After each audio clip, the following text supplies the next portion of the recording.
Greetings from Tokyo. I'm Trip, and welcome to the Hammer of Wrath. This week, you and I are going to paint a Tau combat patrol. Let's go.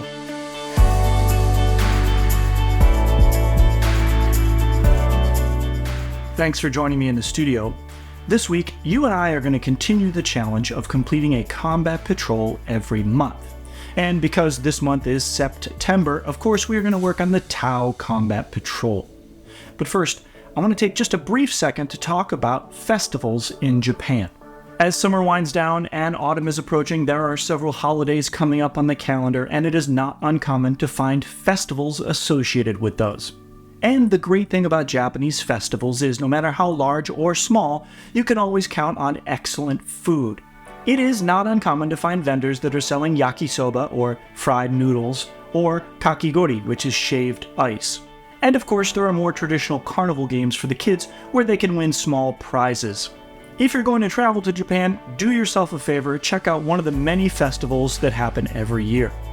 Now let's talk about Tau. I don't want to humble brag, but I have a few points of Tau painted already. When I got into the hobby about 10 years ago, the largest project that I started was a Tau army, and that's actually what inspired me to start blogging. Now, it has been about 10 years since I've added any new models to the force, and given that it's September, I thought it was appropriate that this month's combat patrol was the Tau combat patrol. Now, as it turns out, because I have such a large Tau force already painted, I have several of the units necessary already done. But there are a few changes that need to be made, and one very large mech suit that needs to be added. So, let me show you how I finished my Tau combat patrol for September. The force is led by an ethereal, and I have this really great proxy that I created years ago using a Warhammer Fantasy kit. The other HQ is this Cadre Fireblade. Now, I built and painted mine years ago, but he does need a bit of a touch-up. The reds that I used originally were a little too deep, and to help it match the other forces, we're going to use a lighter red from Vallejo called Bloody Red. I also have the stealth suits painted up, but there are two problems. One, they were on the wrong size bases, and two, for whatever reason, I never put the shoulder armor on. So, thankfully, they snapped off the old bases easily. I was able to dig through my bits box and find the missing parts, and glue them all together. Now here I'm just using a base coat of white, then I'm going to go through and use a combination of Vallejo Gory Red and Vallejo Bloody Red to match those shoulder pauldrons to the head armor. Once that's done, I'll go through with a little Nuln oil and do some pin washing here on all the details. And once that's dry, one of the hallmarks of the army is that they've seen a lot of battle, and I'll just use an older brush here to make some chips and scrapes along the edges of the armor where contact would happen. Now, we need to match the color of the bases to the ones that already exist in the army, and here we're going to use Vallejo Beastie Brown. I'm going to put this through the airbrush, and if there's a little overspray, that's okay. It just makes it look like there's dust on their feet. Next up is a squad of 10 Fire Warriors, and again, I've got all of these guys already painted from years ago, but there's a problem. The roster calls for a mixed squad of pulse rifles and pulse carbines, and all of mine have pulse rifles. But fortunately, a patron of mine, Matt Mitchum, who recently moved to Japan, was kind enough to donate his extra Tau, and I was able to assemble and paint 5 new Tau Fire Warriors with pulse carbines. Now, of course, we need these to match the other 5 Fire Warriors from almost 10 years ago, so we have to duplicate our formula. In this case, I'm going to prime it white, lay down a gloss coat, and then apply an oil wash all over the body and armor panels. We want to let this settle into the recesses, and you let it dry for about 15 minutes.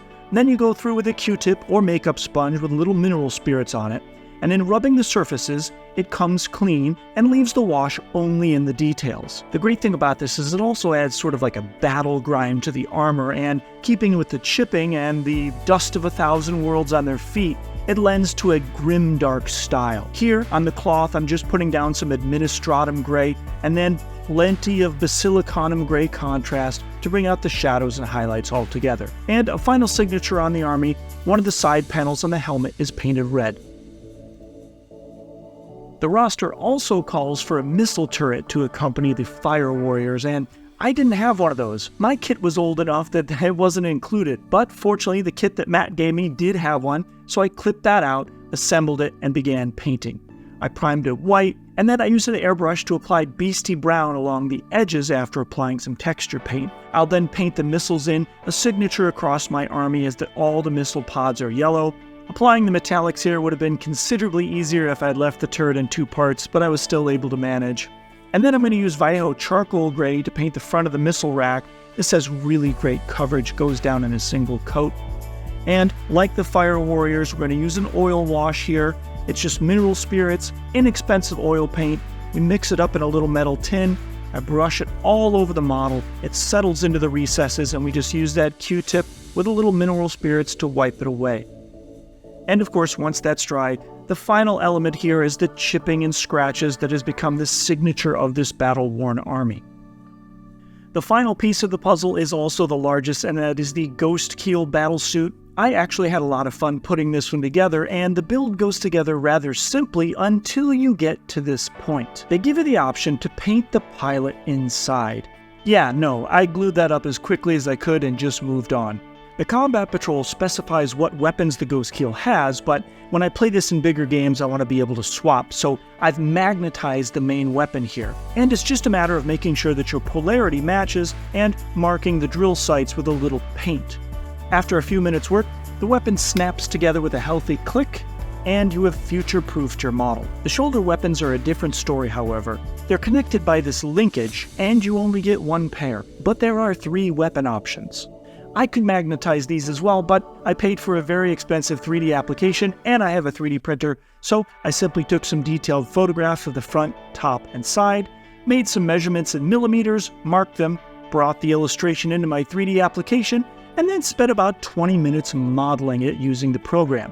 I'm not an exceptional modeler by any stretch of the imagination, but fortunately this part is a very simple geometric shape, so I was able to put something together, and after a half an hour of printing, I was left with a few exact duplicates. The Combat Patrol datasheet specifies the fusion blasters, but now that we've created the additional linkages, we can prepare the other weapon options in case we want to use them in larger point games where the weapon isn't specified. I've simply made the tolerances tight enough that they friction fit. The base is large enough here that we don't simply want to use texture paste, so in order to add some visual interest, I've added some 3D printed rocks, some PVA glue and sand and light gravel, and then we'll finish off the other areas with a little texture paste. Once that's all set, we're going to prime the entire model. Here I'm using Vallejo white primer. I know that a lot of the armor panels on the mech are going to be white, and this will make it a lot easier to apply our whites and reds over top of that. I've kept the head separate, knowing that I'm going to paint that red. And once I've got my base colors down, I apply a gloss varnish to the entire model, and then using an oil wash, I pin line the armor panels. This almost feels like a cheat code, and as you can see, it runs really well through the crevices and details. And after letting it dry for about 20 minutes, and then it's just a matter of going through with a Q-tip soaked in mineral spirits and wiping away the excess, leaving that only in the recesses. This is one of those techniques that's just hands down better than panel lining with an ink or a wash. It's faster, the results are cleaner, and it's highly rewarding. With all of our armor panels lined, it is time to move on to our metallics, and a signature throughout my army is that the metals are sort of like this dark steel. So here I'm just applying a combination of black and lead belcher mixed 1:1. Then I'll dry brush that with lead belcher, and I've also decided to paint all the joints and pinions here with canoptic alloy to make for a color break. Now that we've got the bulk of the work out of the way, we can go ahead and start final assembly. Here I'm using Tamiya Thin. It's a fantastic plastic glue. It's low odor, sets really quickly, and the applicator allows for precision placement of the glue.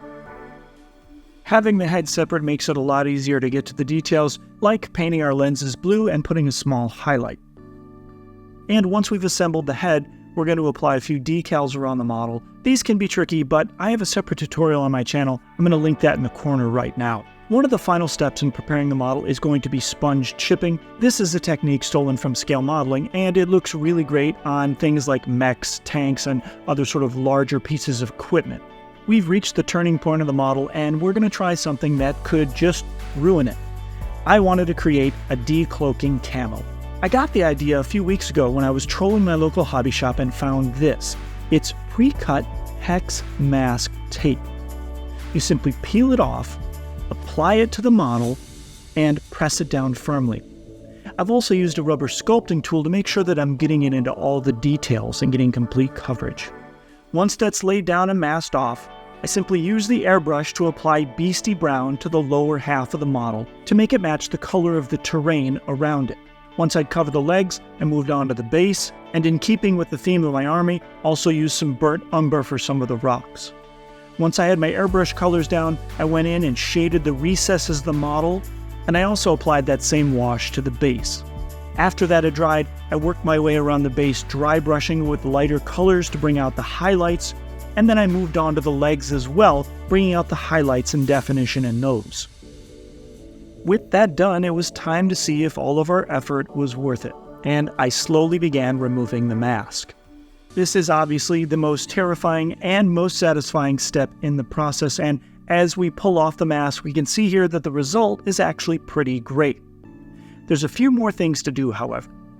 In order to sell the idea that these are individual electronic cloaking panels, we're going to go ahead and add an energy effect along the edge where the brown meets the white. And here I'm just using some light blue and working my way around the shapes. And then in the center of all these blue lines, a pure white crackling energy to sort of give that effect the next level.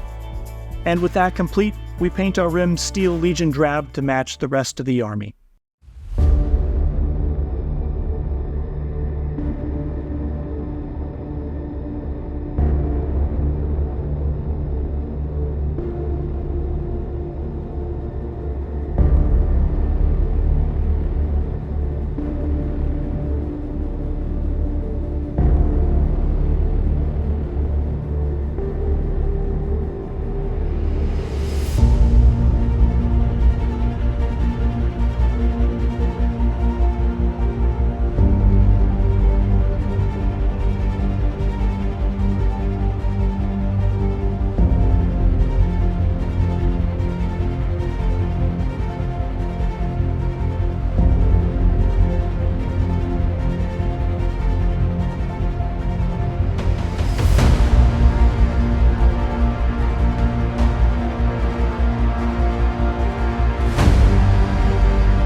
And there you have it, one completed Tau combat patrol to celebrate the month of September. It was a genuine joy adding models to this army after so long. I do hope you enjoyed the video. It was my genuine pleasure to make and share it with you. Please help support the channel. Check out our t-shirt shop, bakingsodatees.com, where we sell one-of-a-kind, unique designs not available anywhere else. Or you can always join our Patreon, linked in the description below. Joining at any level grants you access to our private Discord server, where a small but growing community of creators helps each other become better hobbyists with honest and kind feedback. Thanks again for joining me, and I'll see you on the next one.